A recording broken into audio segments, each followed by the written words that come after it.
So we're recording. Hi, we're back for another Redefining Everything conversation where everything is up for discussion. And Matthew is getting his phone set up because he's going to be live streaming this conversation on Instagram. What's that? I'm all good. Okay, so we're live streaming this conversation, and so we wanted to talk a little bit about. So you just mentioned something to me, and I'm curious. You said you had it in your notes, and I want to know what it means to you, which is our minds are designed for survival, not for happiness. Yeah, that's such an important thing to become aware of that I think most people are not aware of. We think that our minds work for us. And are you getting feedback? Yeah, I wanted to share your video. I didn't know how to do it. Oh, just go live on your page. But I don't want to, will that be weird for the sound? No? No, it should be fine. Okay. And just set it up somewhere and let it go. No, I'm not going to do that. That's too complicated. Okay. I don't have a good angle. I was just going to share your video, but. Well, I'll send it to you. Okay. Yeah. So our minds being a survival tool, not a happiness tool. Most people don't know that, but that's simply how it is. Everything that it does is for you to survive, not for you to be happy. I mean, you think about it going back to, the beginning of mankind, like you're out here fighting animals and like hunting and, you just need to survive. That's it. The goal isn't how do you get the white picket fence and dogs and 2.5 kids or whatever your definition of happiness is at the time. It's how do I make it to tomorrow? So, and we think about that old timey example, right? Is I know that when I see these paw prints, that means there's a bear near. So now, whenever I see paw prints, my brain goes on alert. Okay, there might be danger near. Bring that to today is, in my last relationship, my ex used to say this and this, and that was right before, we had some big blow up or before they would lie to me about something or they cheated or whatever. So now we go into new relationships and say, okay, I see so-and-so doing this and my brain, paw prints, I'm thinking it means the same thing's about to happen. Not necessarily true, but as a survival tool, it's putting you on alert. It's trying to make sure you make it.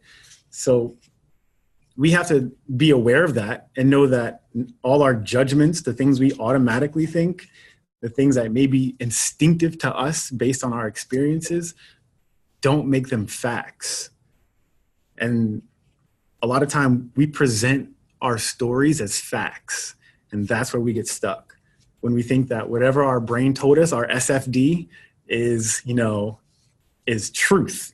And we present a lot of our lies honestly.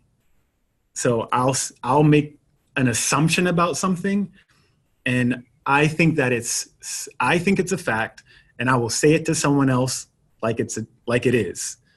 So like you right now, for example, you're not saying anything and that's fine because we're talking. But in my mind, I can say Caitlin's not responding because she thinks I'm a complete idiot and everything I'm saying makes no sense and she doesn't understand, but she's so nice that she doesn't want to cut me off and say, shut up, right? And then we can get off of this podcast and someone can call me and say, hey, how'd the recording go? And I can say, Caitlin completely blew me off. She thought that I, was ridiculous. And she tried to spare my feelings. And I can say that so honestly and so truthfully in my mind, but it's not true. But that's just my mind being on high alert to, maybe in the past when someone didn't respond when we were talking, that means later on something else happened. And now my brain's on survival mode. So if we can get that awareness of, that happiness is our choice, it is not going to be our instinct. It is not just naturally going to happen where you're happy. You have to choose that. And you have to do that and do the actions that go into creating it. Then you really take that power back from your mind because it's a tool. Like everything is a tool. Our hands are tools. We don't say, my hand didn't give me happiness. The same way we shouldn't say our brain didn't give us happiness, or our heart didn't give it, or our toes didn't give us happiness. They're all things that we use to manifest what we want.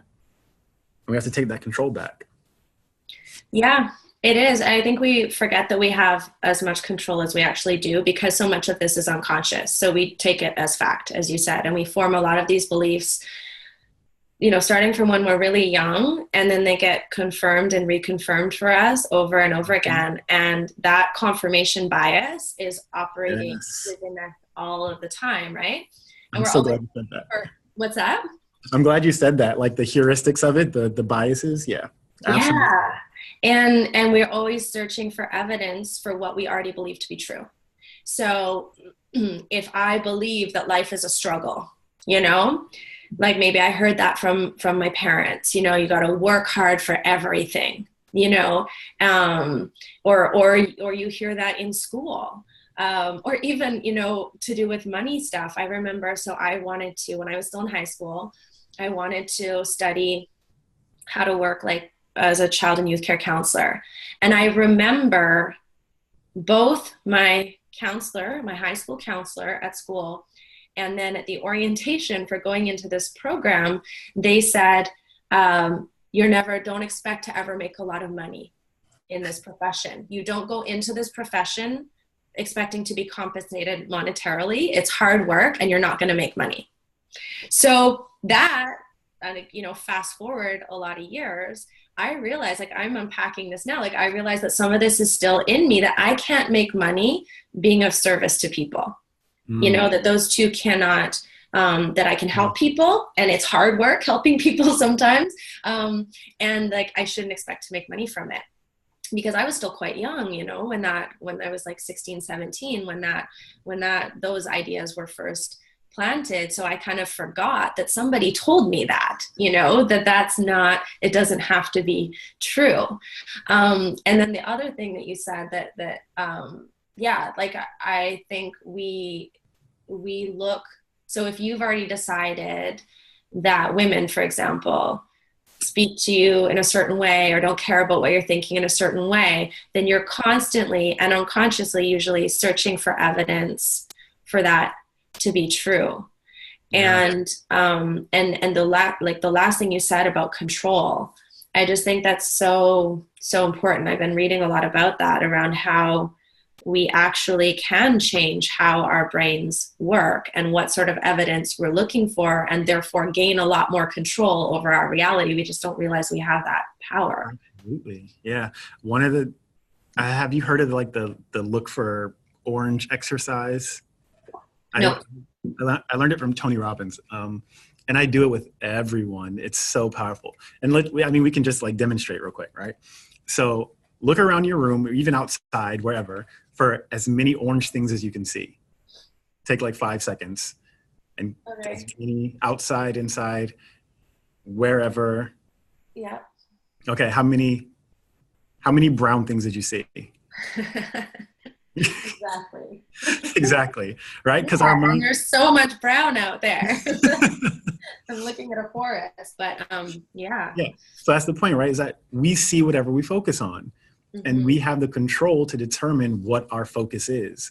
And a lot of times we think that whatever we see determines our focus, whereas it's the opposite. Our focus determines what we see. So we think that we're like stuck in this life of, I'm always in pain and people always leave me and I'm always being, lied to and cheated on and I can't find good friends. Whereas, that's what we're seeing, and we're choosing to see those things. Whereas we have 10 people who love us and we have, people who are always supporting us, but that's not the focus. And we're not paying attention to all those. And we let those all fall away and pick up the things that we don't want. Like the person I talked to you about earlier, the new client, right? I asked, in the conversation we were having, she talked about the people in her life who have what she wants, which was like a marriage and kids and like a healthy spiritual relationship. And I said, okay, how many people is that have what you want?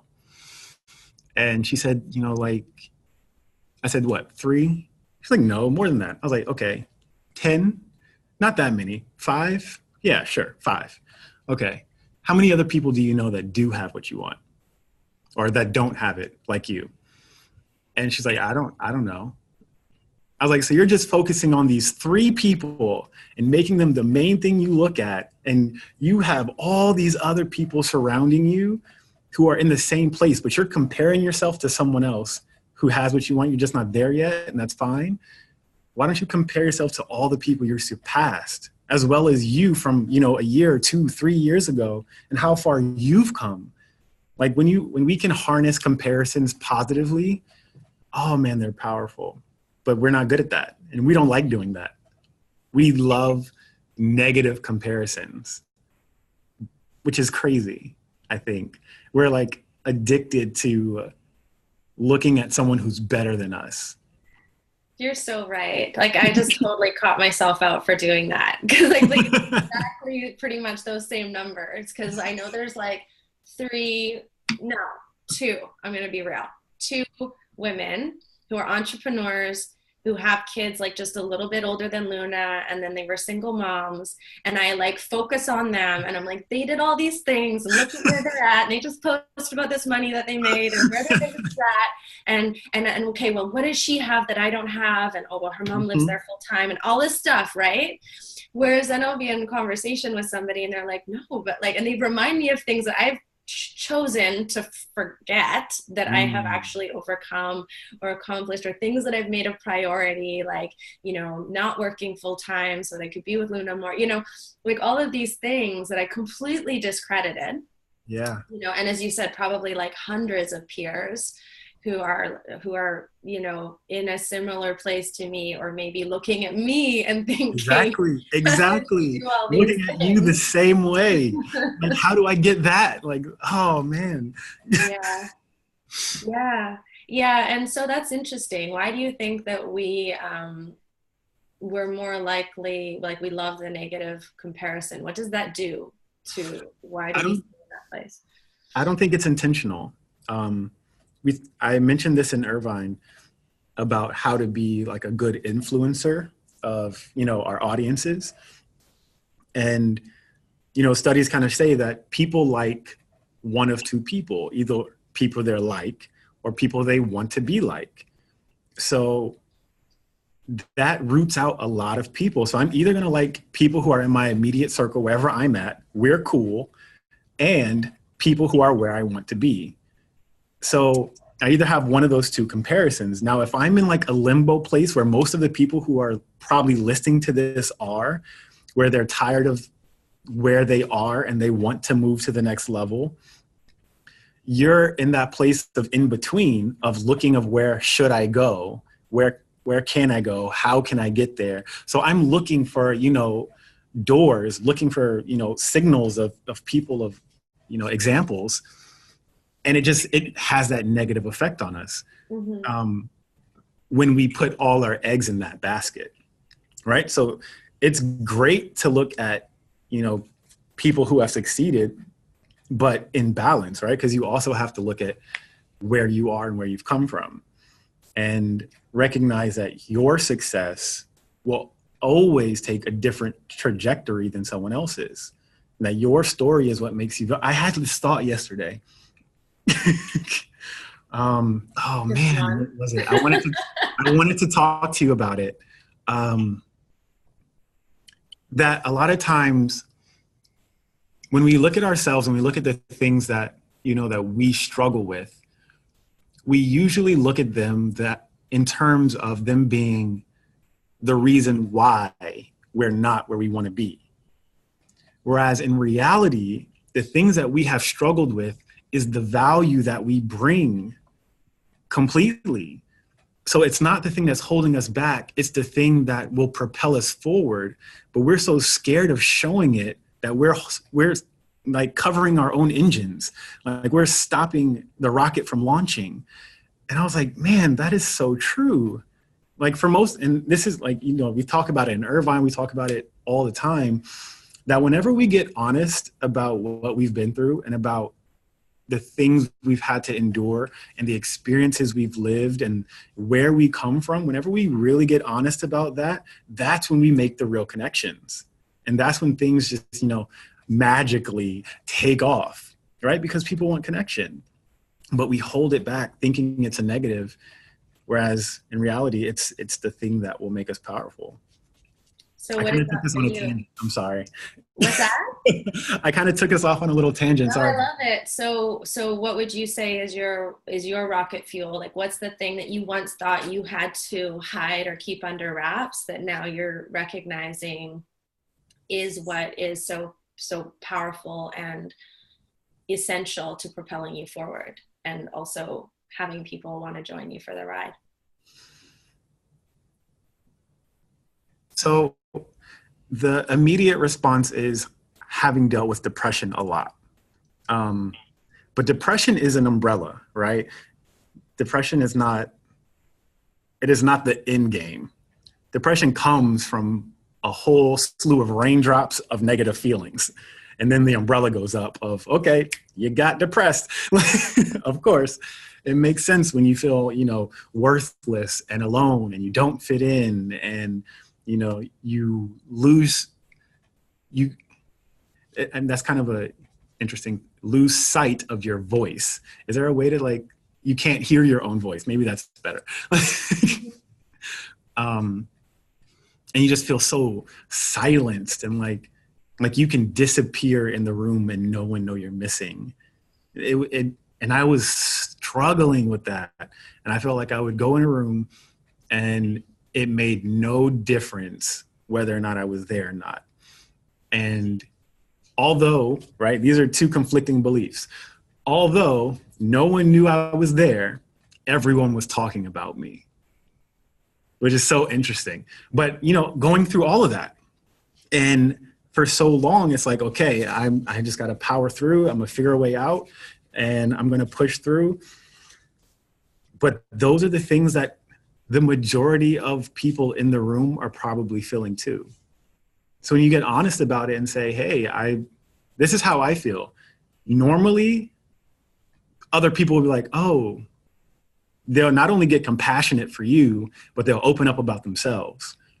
Because like we talked about earlier, you skip the first 10 dates and you go straight to the core. And like, this is who I am in the middle of my chest. And I am vulnerable and, I have pain and I've been through things. And I think for me, that's the thing that is most important. I actually don't want to forget my depression. I actually always want to remember when I was completely in the dark thick of it, because that's the person I want to help. Like you think about when you're like lost somewhere in like pitch black, you don't know where to go and you don't know exactly where you are either. And those are the feelings that I was, struggling with. And we talked about this a little bit earlier of like trying to get clear on what that is. But when you're in like a pitch black scenario, yeah, you're confused. You feel lost. You feel alone. You feel like all these things, just even if you're standing still in the dark. And that's where I felt I was. I was like stuck in the dark and I didn't know where to go. So I feel like that's the rocket fuel for me. That's the thing that I've tried to hide for so long. And the more I open up about it, the more that I talk about it with people, I learn how many people feel that way, especially on like my Instagram and stuff. I haven't talked about it recently, but I should. I know that because when I do, I have people who will contact me and be like, you're reading my mind today. Like, this is exactly what I'm dealing with. And I didn't know that I wasn't alone. Right. And that's the most important thing. If you know that you're not alone, if I'm stuck in the dark and I have someone on my side, maybe not just not alone, but like someone with me, then that, that takes a lot of the pressure off. And from there, you can figure out a lot. So that's my thing. What's yours? I think for me,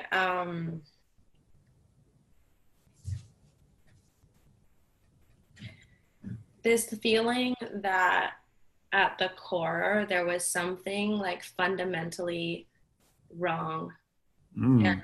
like unlovable. So this like desperate, almost kind of like pathological need, without realizing it, you know, to be liked, to fit into whatever environment I was in, to be the best at whatever it was that I was trying to do. So this drive that was instilled from such a young age to like perform, to be the best, to be likable, you know, and in whatever environment that would is, like to be the best Yeah. partier, you know, Whatever. Yeah, like just be the best. Yeah. to be the best. But like, and that's not so difficult to talk about, you know. I think what still is hard, like what's still hard for me to share, and I know how important it is, but it's still hard sometimes even to admit to myself, like how much I do things sometimes in order to be liked, or how much I feel like I need to show up looking a certain way. We talked about this morning before we started recording. Like I just had a little mini, like, I can't find my mascara. We're about to talk, you know, I'm having these, like, we started doing these conversations and recording them. And I'm like having anxiety dreams about like not being properly dressed, you know, and having people looking at me. So, you know, it's so interesting because it's still, even though I'm aware of it, it still is so like, it's so much a part of the fabric of who I am. And I'm not saying that in a sort of like limiting thought pattern kind of way. What I'm choosing to do with it now is different now that I have this awareness. But I say that it's a part of the fabric of who I am because I realize that it is, because I realized that it showed up this morning. You know, as Yeah. much as I have this awareness around it, there's still this part of me that's like, I can't be live and put a video up without, you know, Being putting, the best looking person in the world. well, you know, but like, Yeah. but yeah, it's like, so it's, and I don't know, I guess that feels so vulnerable to say that, you know, it almost then my kind of ego wants to turn that into a negative too, you know, like admitting that I do that is then another reason to kind of beat myself up, you know, which is Mm. really interesting. Like, why can't you just be okay with yourself?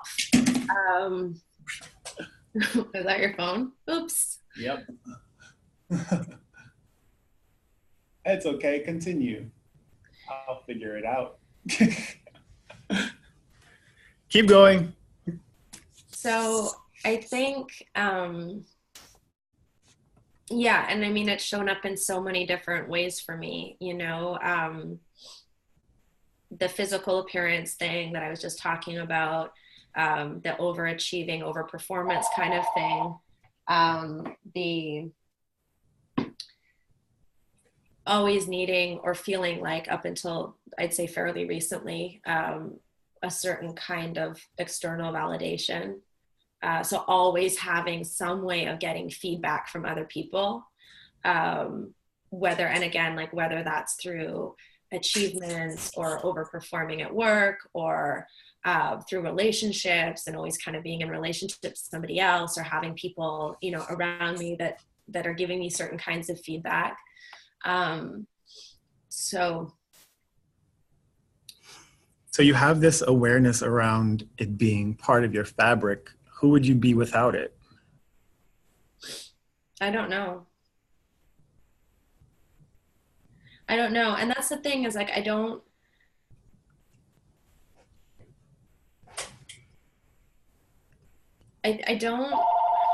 sorry. Um, I don't actually know because I've never been without it, Never?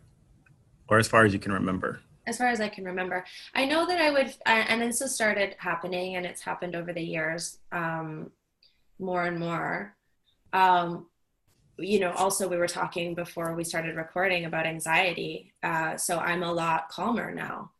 Um, a lot, and I still do have experiences of anxiety sometimes, but I am a lot more able to recognize what's coming up, you know, and often it's when I'm not really giving myself the self-love and the self-reassurance and the self-talk around, and that like looking for evidence of sort of for myself of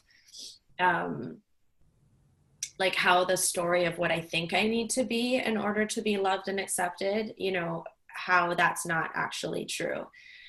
And so I would say that, yeah, and like knowing, so you said, of course, this hasn't always been, I mean, I feel like my first kind of memories around when some of this stuff started was like I was around like 3 or 4, maybe 5 or 6. So, you know, I can, and it's really been a beautiful thing, I think, seeing my daughter who's 3, you know, she has none of that. So like none.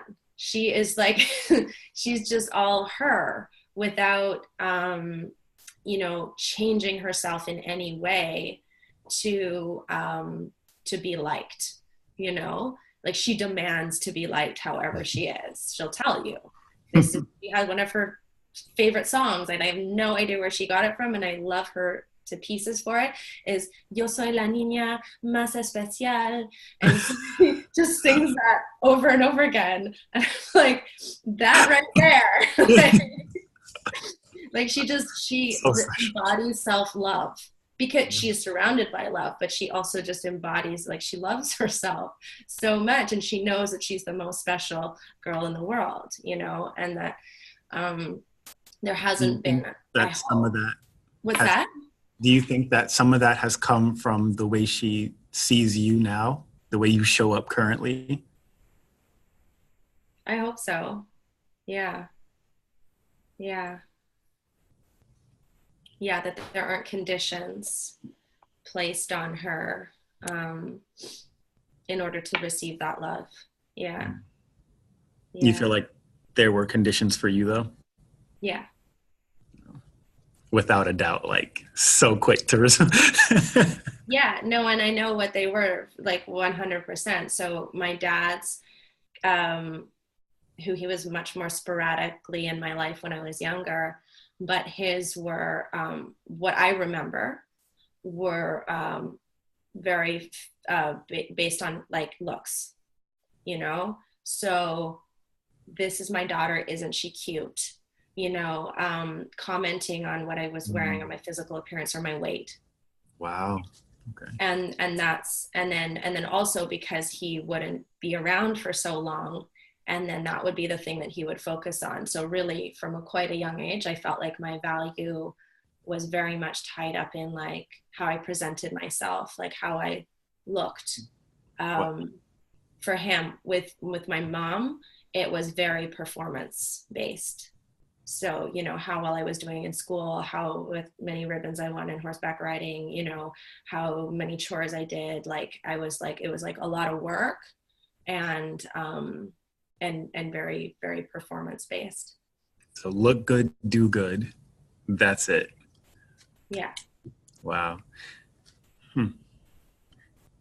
The question I wanted to ask was, why do you think, for your dad at least, that that was something he focused on?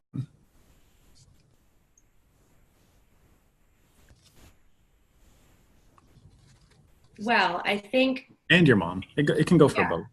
So I think, I mean, the question, and this is something I'm very aware of with my daughter as well. I mean, we raise young girls to women and women to based on their looks, you know, so we're more likely to, and there's tons of studies that show this, like you see a little girl, you say, look how pretty she is, look how cute she is, oh, look at you, you're adorable, or I like your dress. And then the boy is like, oh, he's such a strong guy, or look at his personality, you know, or like, he's just a little go-getter, isn't he, you know? Mm. So then that's been studied, you know, so that I think is across the board something that we tend, and I see people do that with my daughter too. So that's not specific to my dad. I also know that my dad has insecurities about his own appearance, you know, and he is quick to comment on many people's appearance, you know, their physical appearance. And and so if I could separate, if I can see that now from my perspective as an adult, and I have done quite a bit of healing around this, I can see sort of what is his own story and where he's coming from, and not take it so personally. But as a child, Yeah. and as a teenager, even as a young adult, like I remember him commenting on my weight. And, that really, That sounded heavy. yeah, yeah. In contrast to recently, he was worried because he thought I had lost too much weight. And then, but it was interesting because it's almost kind of like there's never a like, there was either it was too much or too little, kind of thing. But I noticed in myself recently where I was able to sort of respond in a way that wasn't like the hurt child responding, or the really taking this to mean more than just like he's a guy that comments on how people look, and that might not ever change, and it doesn't need to affect me to the core. I can say, well, yeah, actually I've been under a lot of stress and I realized that I lost some weight, and I'm eating, and are you worried about me? Like, are you really worried about me, or is this just about how I look? Like, that was more the conversation. And it Mm. was more me coming at it as an adult, and saying, like, whatever your opinion is, if you're concerned about my well-being, like, we can talk about that. But if it's just about how my clothes fit me, or your idea of what I should look like, then, I don't need to take that on. I don't need to take that personally. How would the hurt child have responded Um, as an adult now? yeah, like feeling rejected, feeling like love was conditional, you know, going to that place of, yeah, like not feeling loved, not feeling worthy. Um, yeah, that somehow, as if like now I realize that he can love me and he loves me in his way, and that these comments don't mean that that day he loves me less, or that I'm less love. I guess I would say that I'm less lovable. Ooh, yeah. Because that was the underlying for so long in so many different ways, is like, does this mean that I am less deserving of love? Mm. I asked that question very, intentionally based on what we're talking about, because I wanted you to answer from the hurt child, because I feel like the majority of people will relate to that response when they go through something. It's rare that, we're going to now respond to a situation that we've been dealing with since childhood in a different way. And, we're talking about taking that control back of how we use our brain, how we use the tool, and not just letting it run off instinct. And the instinct is that hurt child coming back, from 3 to 6. Now, oh, you said it again. Here I go, unlovable, and like telling that same story. But the thing is, you're saying that you stopped telling the story. You took control. You made that choice to make a difference. And I think that's really powerful for the people listening to see and to hear that, even now, someone in this work, it's a conscious decision. It doesn't just happen. Yeah. So I thank you for sharing that. No, thank you for asking. And I think we do, the majority of the time when we're reacting with kind of extreme hurt or disappointment or sadness or anger, that it's often our wounds, like it's often our inner child that's in reaction. Yeah. Um, and that doesn't mean that necessarily, as you said, it doesn't mean that it necessarily goes away, but it's understanding what place that comes from. And then, and I've started doing this a lot with myself, and it's something I work with my clients with as well. It's almost like we need to parent ourselves, and we need to give ourselves the things that our little, inner children didn't receive. Yeah. And that's when I talked about earlier, when I feel my anxiety coming up, like that's where, like now when I notice, and maybe you have things that help you check in with yourself too. But for me, it's like often when I feel that like my heart will start racing, and I feel a shortness of breath, and I feel like I have to work hard to get my breath to go down deeper, and I feel a little bit like spun out, and it's hard to focus my thoughts. Like there's certain things that start happening now where I'm like, and it happened last night, and I was like, okay, what do I need to do for me right now? Like, how do I need to take care of myself? and love on myself right now. Like, what's coming up for me? What haven't I been giving myself? Because I don't, and this is, for years and years and years, I looked to somebody else to do that for me. Um, or a thing to do it for me, Yeah. so whether it was alcohol, whether it was drugs, whether it was overperforming, whether it was codependency, whether it was sex, Something. whatever it was not me, it was like, okay, I'm feeling uncomfortable. I didn't even really know a lot of the time, because I didn't even give myself the chance to like have it come up, you know? Um, and I'm glad you brought that up, because I am obviously deeply involved in this work, both the perpetual student of it, but also professionally as a coach and supporting other people. And this is like something that came up for me last night, so it doesn't mean that these things go away, but we have a different ability Yeah. to different awareness and a different ability to respond and then take care of ourselves differently through it. And that's, I think, to circle back to where we started, that's getting out of survival mode and Into choice. making choices and realizing that we do have more control. Yeah. You know? Reminds me of, what we talked about is with new information comes new decisions. And we don't have to do things the same way we've been doing them just because that's how we've been doing them. We Mm-hmm. can absolutely always do things differently. And, that's something that is so simple, but we never think of normally, like normal people. Like I say that we're abnormal because like we study this, but like our normal person isn't like in this all day, every day. But like just the way we phrase stuff to ourselves, we're both big on language of anything that we don't want to do or be, put it in the past. And, I used to be, over, what do you want to say? Go ahead. Oh, I love that. And I don't want to forget, like, one of my favorite three words that change everything are up until now. Yes. So, it's like, I do this, I do that, I'm like this, I do that. And then I'll always like try to catch myself or catch other people and say, okay, could just hold up 1 second, you know, up until now, up until now, I was this way. Up until now, I didn't believe that, up until now, this thing kept happening. Yeah.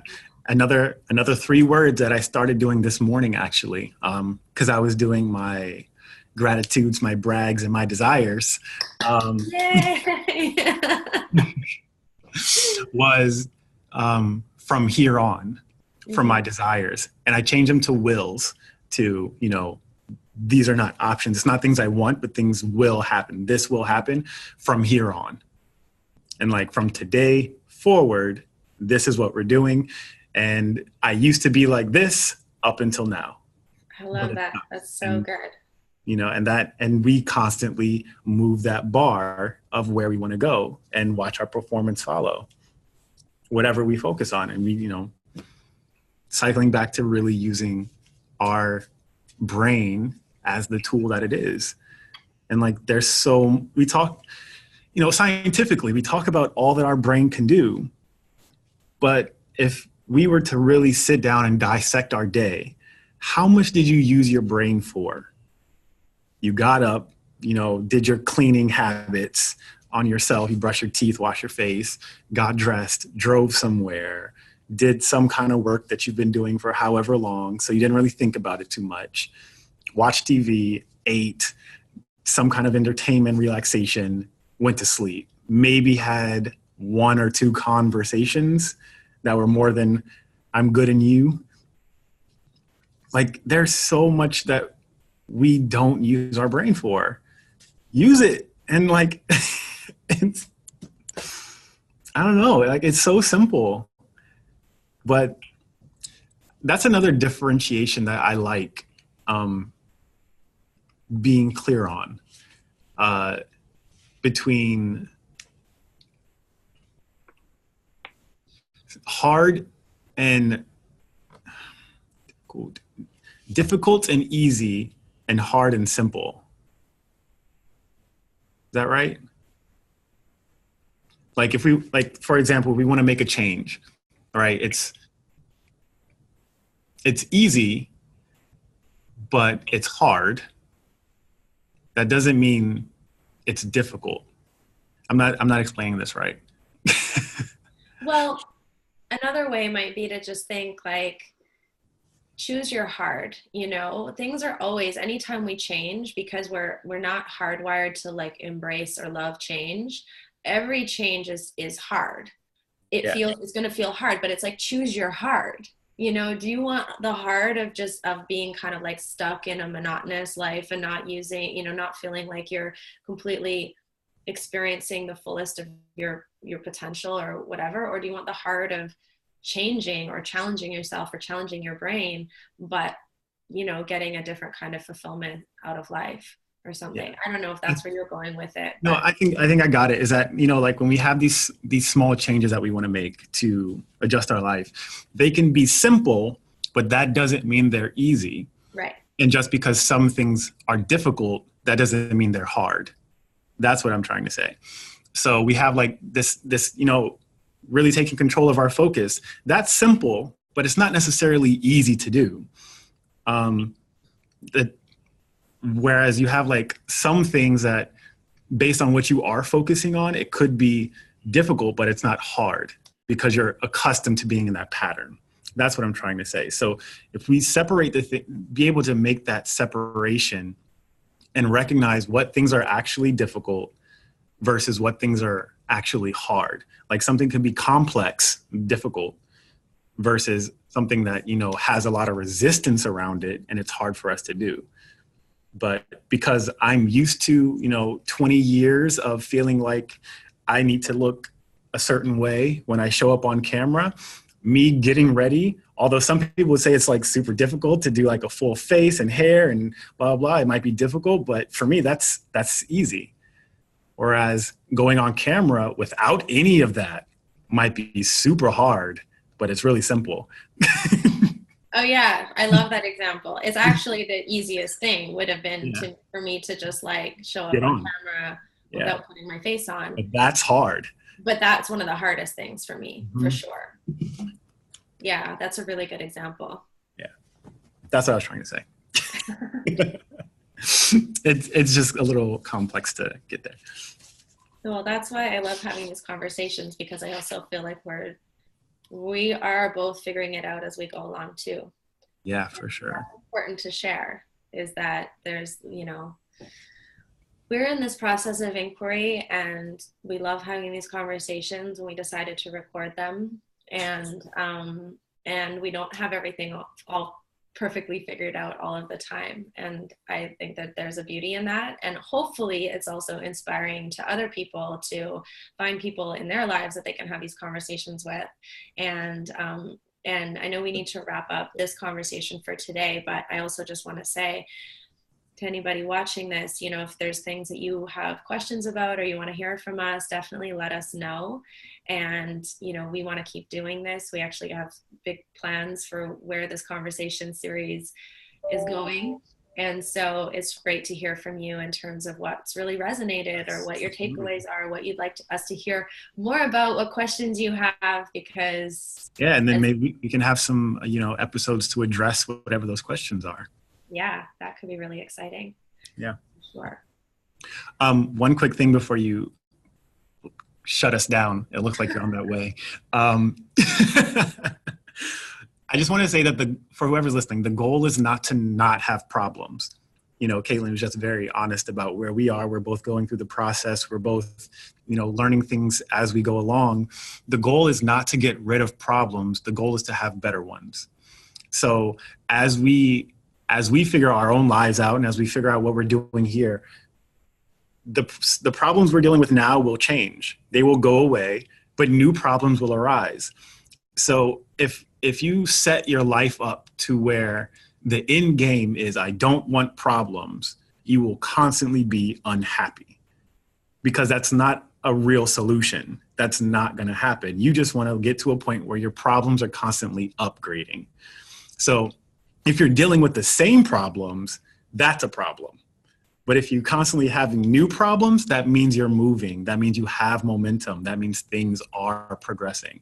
So I just want to say that for anyone who's listening, who thinks that, you know, we're trying to get to a point where we don't have problems. We know that that's not real.